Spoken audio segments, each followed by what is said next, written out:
In this video, we will show you how to replace your power steering pressure line on this Chevy Silverado. This will be located inside of your engine compartment. Let's get into it.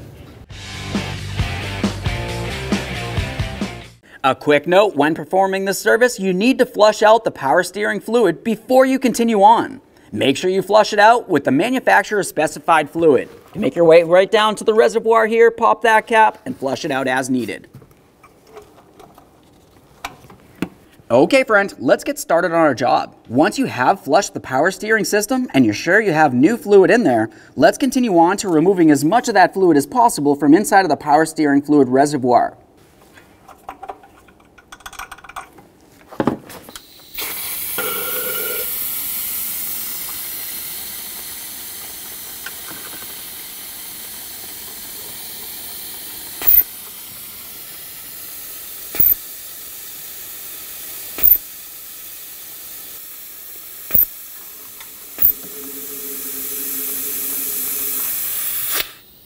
Get the cap back on here temporarily.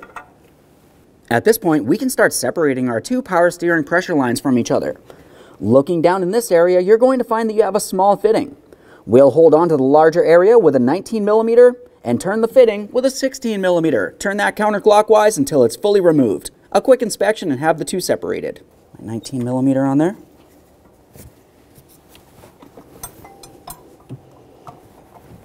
Let's make sure we have a collection bucket under this area. Now that I have this loose, I'll just go ahead and do the rest by hand.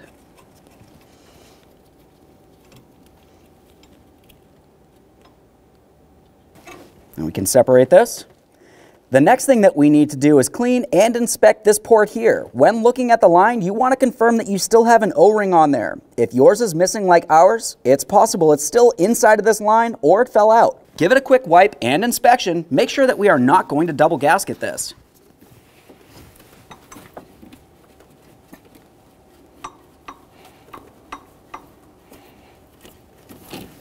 If it looks like it has to be replaced, now's a perfect time to do so.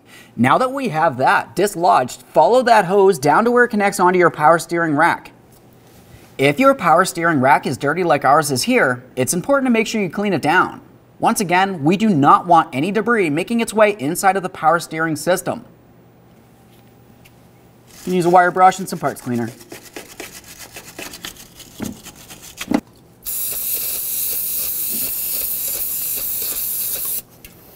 We'll use some penetrant in the area.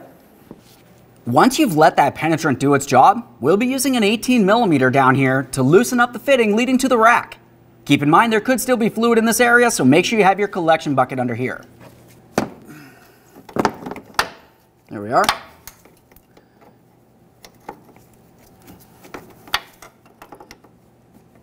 On ours in particular, the line is frozen to the fitting. That's okay. We're removing it and replacing it anyways. If you need to, you can cut this hose.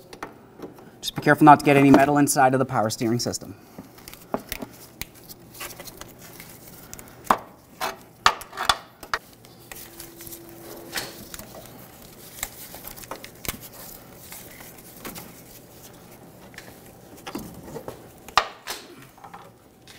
Now that we have that line out of there, let's clean and inspect the power steering rack where the brand new line will go. We're making sure that there's no debris in this area and also confirming, looking inside, that there isn't any previously existing gasket. It's extremely important to make sure you only have one gasket in this area. Okay friend, now we can prepare to install our brand new power steering pressure hose. If you were to look at the hose itself, you're going to find that it has two different size fittings on it. We'll be dealing with the larger fitting first. This is the one that's going to be going into that power steering rack. In your kit, you'll find that it came with a brand new O-ring gasket. Go ahead and install that now.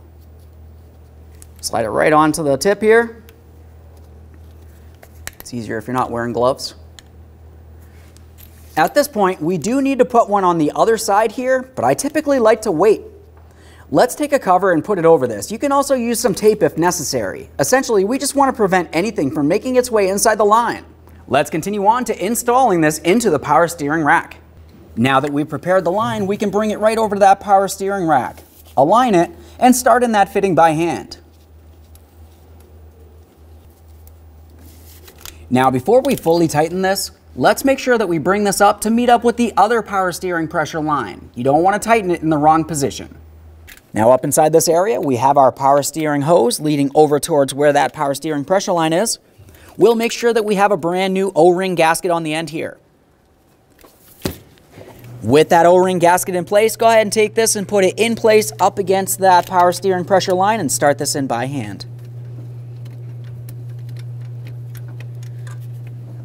When you go to tighten these two lines together, it's important to make sure that you continue with your 19mm wrench to hold the power steering pressure line and your 16mm wrench to go ahead and tighten up that fitting. Bottom it out and make sure it's nice and snug. Okay, right there is bottomed out.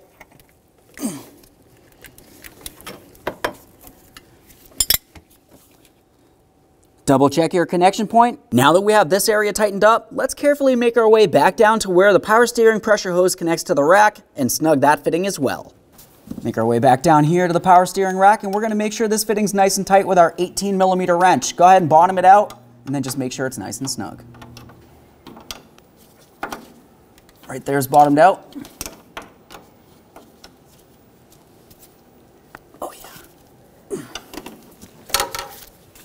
Double check to make sure it's completely secure. Clean up your mess.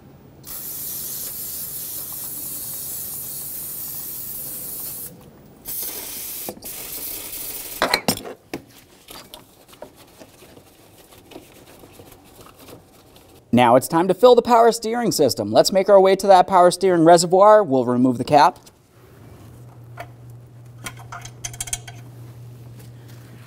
At this point, we're going to go ahead and fill up the power steering reservoir with the manufacturer's specified fluid.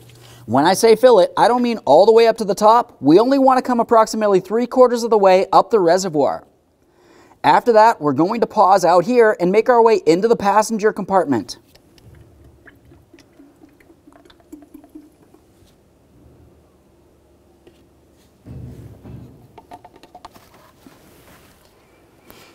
Now that we have this topped off up to here, let's carefully raise the front end of the vehicle so both front wheels are off the ground. After that, make your way into the passenger compartment.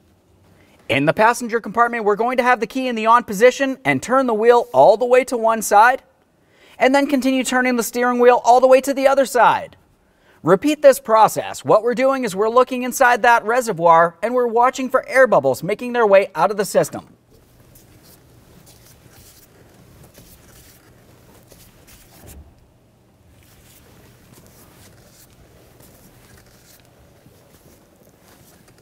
Once you've confirmed you have no more air coming out of the system, make your way back out here and we're going to top off the fluid.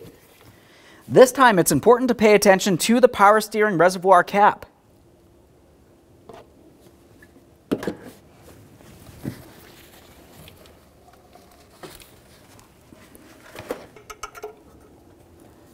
As you can tell, I'm a little low here. We'll continue adding. Let's check it.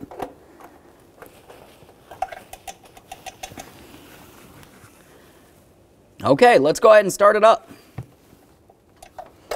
With that fluid topped off, the next thing you're going to do is start up the vehicle and let it run and get up to normal operating temperature. While it's running, go ahead and check for fluid leaks.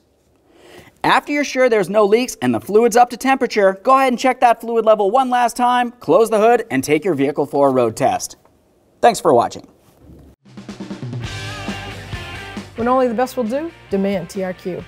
The only company that lets you view before you do. TRQ is committed to offering the highest quality aftermarket auto parts that are engineered for peace of mind. Thanks for using and viewing with TRQ.